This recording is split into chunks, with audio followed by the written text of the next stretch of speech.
Assalamualaikum warahmatullahi wabarakatuh. Perkenalkan, nama saya Saiful Rizal, NIM 20 10 28 10 37 dari Prodi Pendidikan Olahraga Fakultas Keguruan dan Ilmu Pendidikan Universitas Muhammadiyah Jember. Di sini saya akan memaparkan bahaya narkoba dan strategi pencegahannya untuk memenuhi tugas mata kuliah Pendidikan Anti Korupsi dan NAPSA. Dosen pengampu Bapak Bahtiar Hari Hartofi, MPD. Berikut saya akan memaparkan materi NAPSA.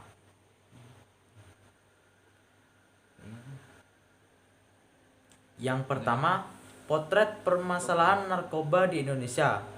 Geografis yang terbuka menyebabkan narkoba mudah masuk dan menyebar di seluruh wilayah Indonesia.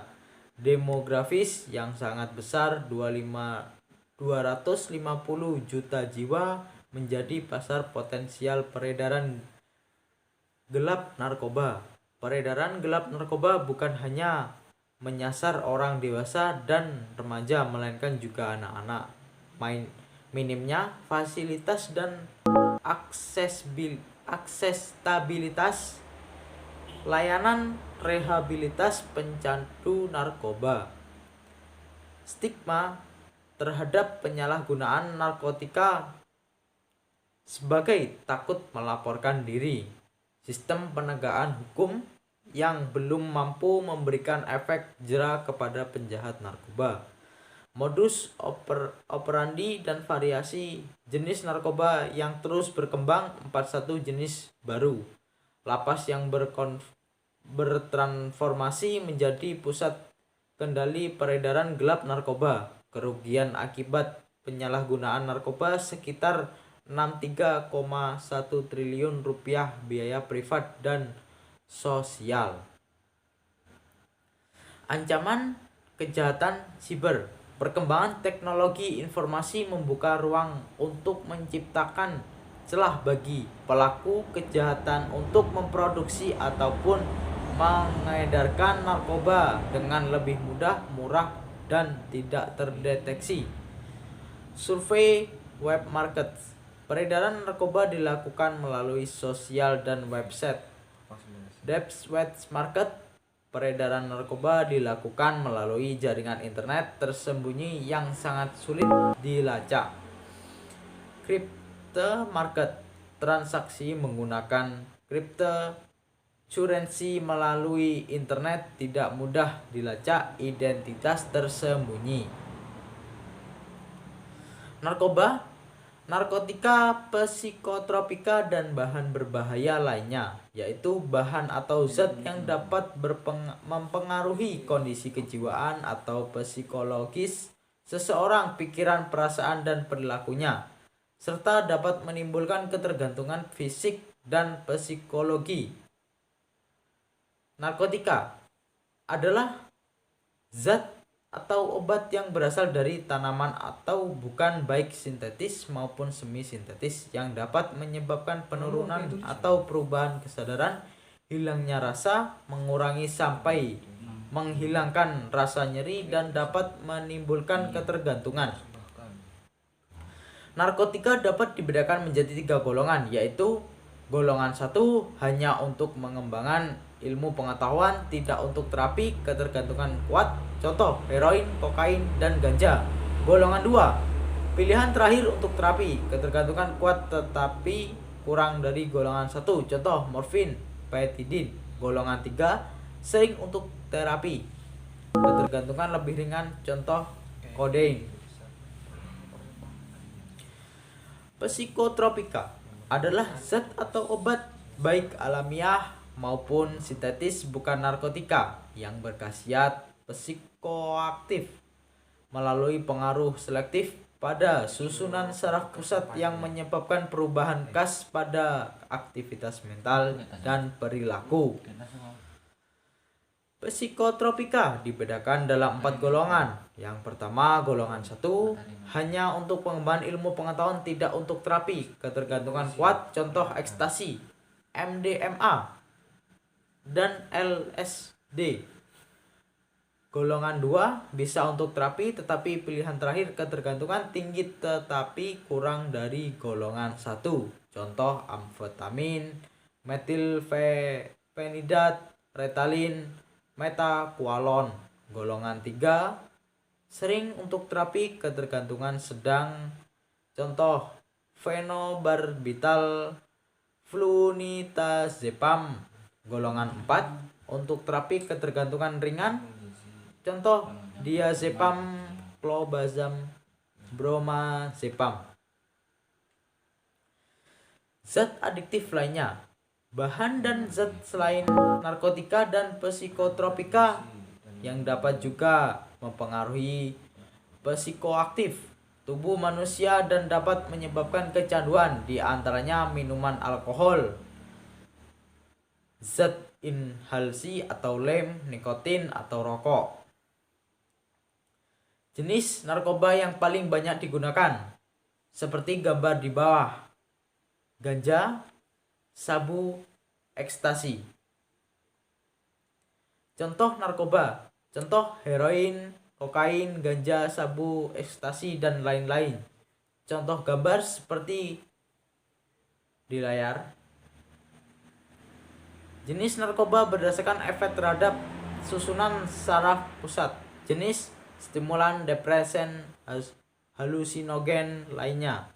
Contoh amfetamin, metafetamin, alkohol, opioid, morfin, kodein, ekstasi, muson, bunga kecubung, ganja, mirakat, insan, lem, bensin, ketamin. Istilah gaul, sabu atau kristal. Brand, oplosan, bopeng, boti, mumbul, putau, si putih, etep, inek, makin musron, atau jamur kotoran sapi. Yang terakhir cimeng, gelek, atau cet. Efek, gangguan sistem saraf atau termasuk stroke, serangan jantung, mengantuk dan kelelahan, penurunan fungsi kognitif dan memori, berkeringat, gelisah, sulit tidur, dan sulit berkonsentrasi. Menghasilkan satu spektrum pengalaman sensor yang terdistorsi serta mempengaruhi mood dan proses berpikir. Yang terakhir, sulit mengingat sesuatu, reaksi melambat, sulit berkonsentrasi, mata merah, mengantuk, paranoid, dan cemas. Proses terbentuknya ketergantungan narkoba. 1. Kompromi, mau bergaul dengan pemakai narkoba. 2. Lalu diawali dengan coba-coba, segan menolak teman. 3. Toleransi, pemakaian sosial atau hanya saat bergaul.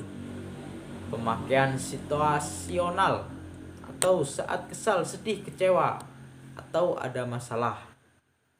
4.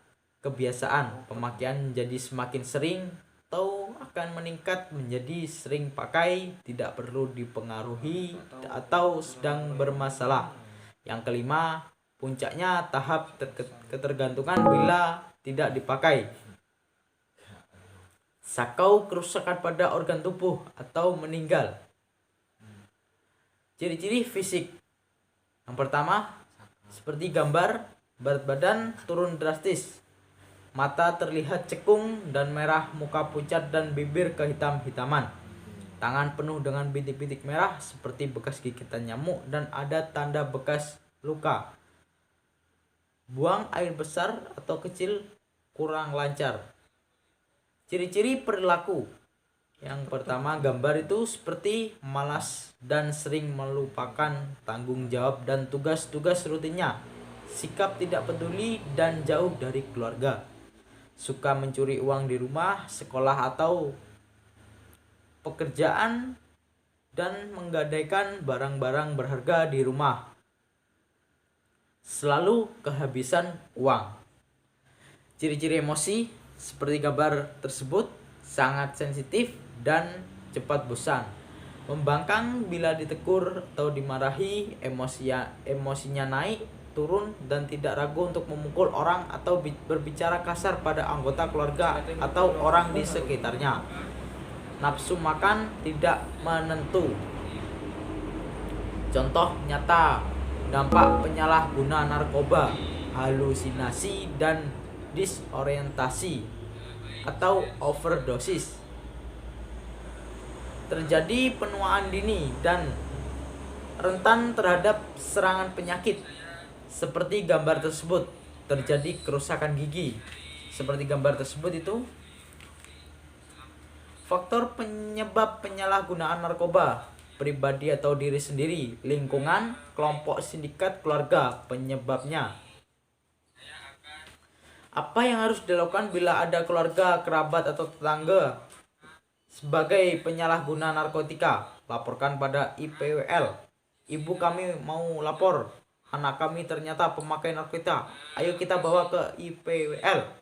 Harus segera direhabilitasi. Seperti gambar tersebut, cepat diselesaikan agar tidak terjumus ke hal-hal yang negatif sehingga dapat ditangani dengan lebih singkat. Kenyataan yang perlu diketahui: menghilangkan kebiasaan, ketagihan, atau perjuangan seumur hidup.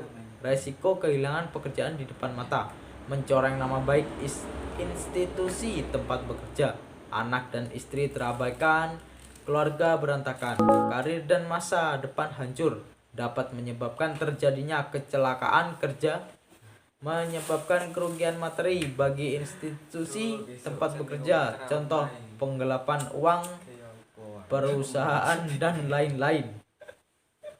Kenyataan yang perlu diketahui: kemungkinan kambuhnya relaps mantan pecandu narkoba menjadi pecandu kembali sangat tinggi. Banyak korban narkoba yang menjadi penjahat atau pencuri yang dapat membiayai kebiasaan mereka menggunakan narkoba. Yang terakhir, korban narkoba bukan saja membuat dirinya sendiri menderita, tapi juga keluarga, teman-teman, bahkan semua orang yang dicintainya ikut menderita. Sekian penjelasan materi nafsa dari saya. Mohon maaf jika ada kesalahan. Kurang lebihnya bisa disimak video tadi. Wabillahi taufik wal hidayah. Wassalamualaikum warahmatullahi wabarakatuh.